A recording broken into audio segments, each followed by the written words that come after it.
ఎన్నికల అనంతరం జరిగిన పరిస్థితులు చూస్తుంటే సామాన్య ప్రజలు భయాందోళనకు గురవుతున్నారు అని అన్నారు తాటికొండ తెలుగుదేశం అభ్యర్థి తెనాలి శ్రావణ్ కుమార్.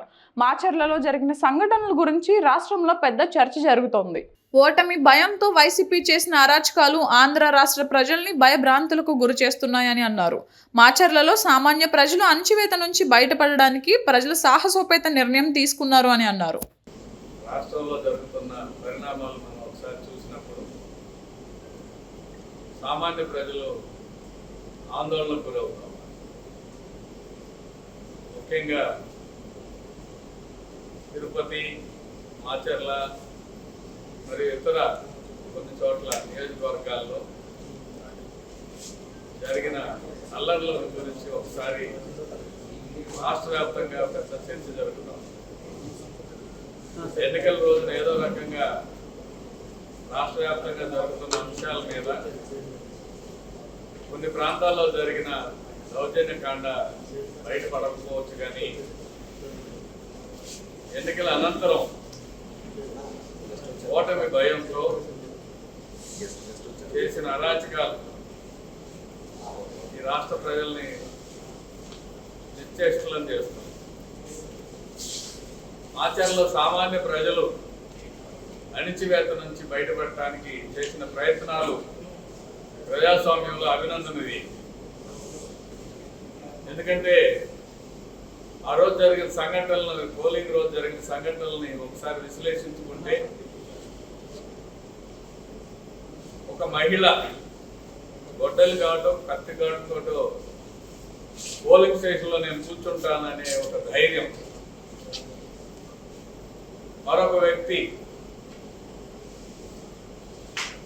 భార్య బిడ్డల్ని, కుటుంబ సభ్యుల్ని చంపేస్తామని బెదిరించినా కూడా ఓటు వేయాల్సిందే, ఆయన ఏజెంట్గా ఉంటే మేము మీ కుటుంబాన్ని మొత్తాన్ని లేపేస్తాం అని వార్నింగ్ ఇచ్చి చేసిన సందర్భంలో కూడా ధైర్యంగా ఇక్కడ అరాచకం మేము ఇక్కడ సహించేది లేదని, ఆయన పేరు నాగరాజు, సహించేది లేదని ఎదురు తిరిగిన పరిస్థితులు. అదేవిధంగా పాల్వాయి గేటులో ఈవీఎం బద్దలు కొడితే నిస్సిగ్గుగా దానికి విశ్లేషణ చేయాల్సిన అవసరం ఉందని వైసీపీ నాయకత్వం సపోర్ట్ చేస్తుంది.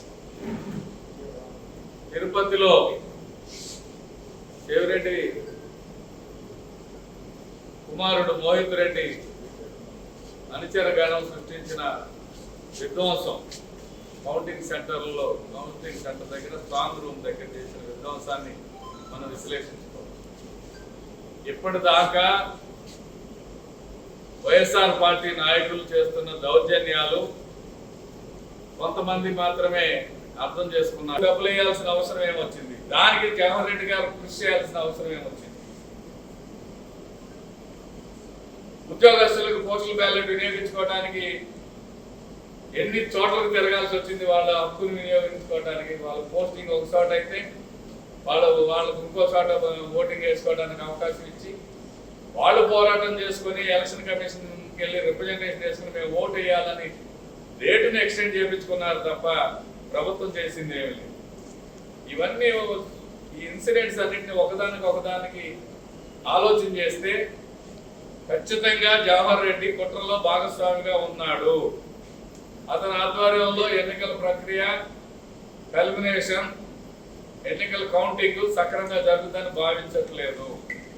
ఎన్నికల ప్రక్రియలో తెలుగుదేశం కూటమి, జనసేన, బీజేపీ కూటమి అధికారంలోకి రాబోతుంది కాబట్టి రాష్ట్రంలో అల్లర్లు చేసే పరిస్థితి వైసీపీ నాయకులకు ఉంది. అల్లర్లను జవహర్ రెడ్డి గారిని కట్టడి చేయలేడు. ఎందుకంటే ఆయన ప్రోత్సాహం కూడా ఉండొచ్చు. ఎందుకంటే ఇన్ని చేసిన వాడు చేష్టలుడికి చూస్తా ఊరుకుంటే వైసీపీ గుండాలు దౌర్జన్యం చేయబోతే, అడ్డుకోకపోతే ఎలా జరుగుతుంది? కాబట్టి మేము రాష్ట్ర ప్రయోజనాల దృష్ట్యా, ప్రజలు ప్రజాస్వామ్యం వైపు ఉన్న అంశాల దృష్ట్యా, సామాన్య ప్రజలే పోరాటం చేస్తుంటే ఇటువంటి వ్యక్తుల యొక్క చర్యల వల్ల ప్రజాస్వామ్యం అపహాస్యం పాలవబోతుంది. కాబట్టి ఖచ్చితంగా జవహర్ రెడ్డి గారిని సిఎస్ పోస్ట్ నుంచి తప్పించాలి, కౌంటింగ్ లోపు తప్పించాలని మేము విజ్ఞప్తి చేస్తాం. పెట్టింది పేరు వైసీపీ నాయకుడు. ముఖ్యమంత్రి ఒకే కులం, ఆయన ముఖ్య సలహాదారు ఒకే కులం, డీజీపీ ఒకటే కులం, చీఫ్ సెక్రటరీ ఒకటే కులం, ఆర్థిక మంత్రి ఒకటే కులం, సలహాదారుల మెజార్టీ ఒకటే కులం. వారు పచ్చకామర్లు వాడికి లోకం అంతా పచ్చగా ఉందన్నట్టు ఇంకో కులాన్ని మీద కులం ఆపాదించారు. అలాగే పార్టీలో చూసుకున్నాం, వైసీపీ పార్టీలో ఉత్తరాంధ్ర అంతా కూడా మొన్నటిదాకా విజయసాయి రెడ్డి గారు, ఇప్పుడు సుబ్బారెడ్డి గారు, మధ్యాంధ్ర అంతా కూడా ఇంకొక రెడ్డి గారు, మిథున్ రెడ్డి గారు, ఈ మన ప్రాంతం అంతా కూడా ఇంకొక అయోధ్య రామరెడ్డి గారు, అయోధ్య రామరెడ్డి గారు, ఆళ్ళ రామకృష్ణారెడ్డి గారు బ్రదరు, అయోధ్య రామరెడ్డి ఆయన గారు, రాయలసీమ ప్రాంతం అంతా కూడా పెద్దిరెడ్డి రామచంద్రారెడ్డి గారు, వీళ్ళందరికీ కోఆర్డినేషను సజ్జల రామకృష్ణారెడ్డి గారు, రాష్ట్ర పార్టీ అధ్యక్షుడు జగన్మోహన్ రెడ్డి గారు, టీటీడీఓ గారు. అసలు ఎవరైనా అవన్నీ కూడా రాష్ట్ర పార్టీని కూడా ఒకే సామాజిక వర్గం నడిపిస్తుంది, ప్రభుత్వాన్ని కూడా ఒకే సామాజిక వర్గం నడిపిస్తుంది. అటువంటి వాళ్ళకి ఇతర సామాజిక వర్గాల మీద ఒళ్ళు కూడా ఇలాగ ఉన్నారనే ఒక అపోహ ఉండటంలో తప్పలేదు. ఎందుకంటే వాళ్ళు కులం కంపులో మునిగి తేలుతున్నారు.